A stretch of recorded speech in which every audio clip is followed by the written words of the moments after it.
All right, one more thing. Let me get a share screen going here.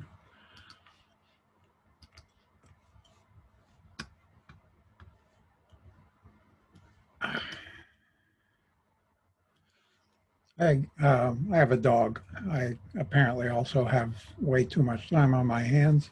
So one thing I wanted to try and do with the shader graphs was make a shader that let you see what dogs see. There's a American Kennel Club has an article on dogs' color blindness. Um, And dogs don't see a grayscale world. They just see colors differently from the way we do. So a color bar that we would see, this is what it looks like to the dog. The reason for this, we're trichromatic. That is, we have three different specialized cells in the retinas of our eyes called cones that are sensitive to different wavelengths of light, specifically red, green, and blue. At different wavelengths. And this gives rise to the standard RGB color model that we use on all light emitting computer screens. Printers, of course, use complementary CMY, cyan, magenta, and yellow. Take computer graphics to understand this. Dogs, on the other hand, have only two types of cones, one for blue, similar to ours, but the other kind of at the greenish end of yellow. Uh, uh, uh, when we combine red and green, we get yellow. So red and green is kind of combined into yellow here for our eyes. So how can we make a shader graph that makes a shader that depicts objects the way dogs see them? Our input here is going to consist of an albedo, the texture that we want to see, a yellow-green weight, and a blue weight, and a final weight. These are all kind of tunable parameters that we can set to kind of adjust the image until it looks the way we want. Albedo goes to a sample texture 2D node from which we send the red and green channels to an add node. The blue we'll send on, but we'll combine it in later. Output from the add, those are the red and green, uh, we're adding together, make kind of a yellow. I multiply that by an arbitrary 0.25 so that the colors don't oversaturate. And then I send it on to a channel mixer. Now, the thing about a channel mixer is that we can select for the red channel, we're going to take different amounts of red, green, and blue. So I'm adding 1 unit of red to the red channel. Then I press the green button and I add a half red, half green to the green channel. So this is making the red and green kind of a combination of a little bit more red and a little bit of green. And the blue channel I leave at 0, 0, 0. So there's no blue going through at all because I'm going to add that back later with the other. I take this output and I scale it by the yellow-green weight, a scalar or a float one. I pass it on to a split node that is then going to separate out the red, green, and blue channels. I'm only going to take the red and green channel out of this. And that blue channel that I got way back at the beginning, I'm scaling by a blue weight, again, another vector 1.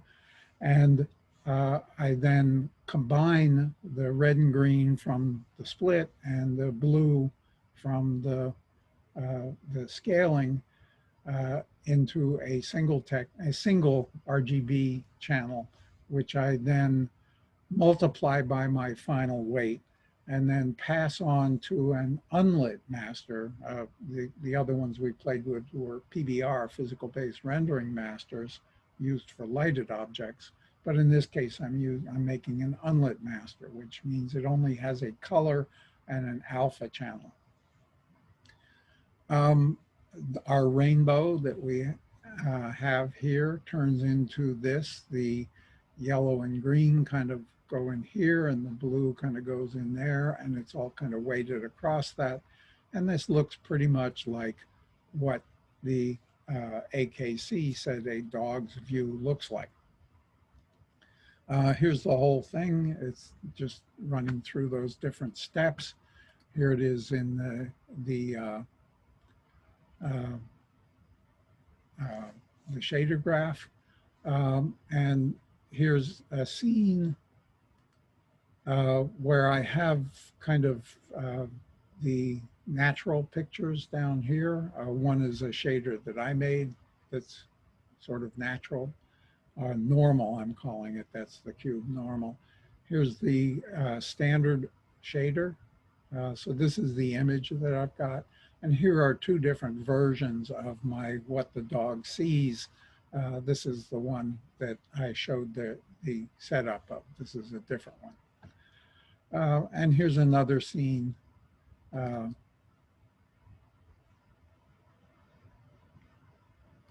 That's the yard scene. Here's another scene. Oh, never mind. Now, of course, I wanted to play with this in a real world kind of setting. So here's a real world. In the top here, we see what the camera sees.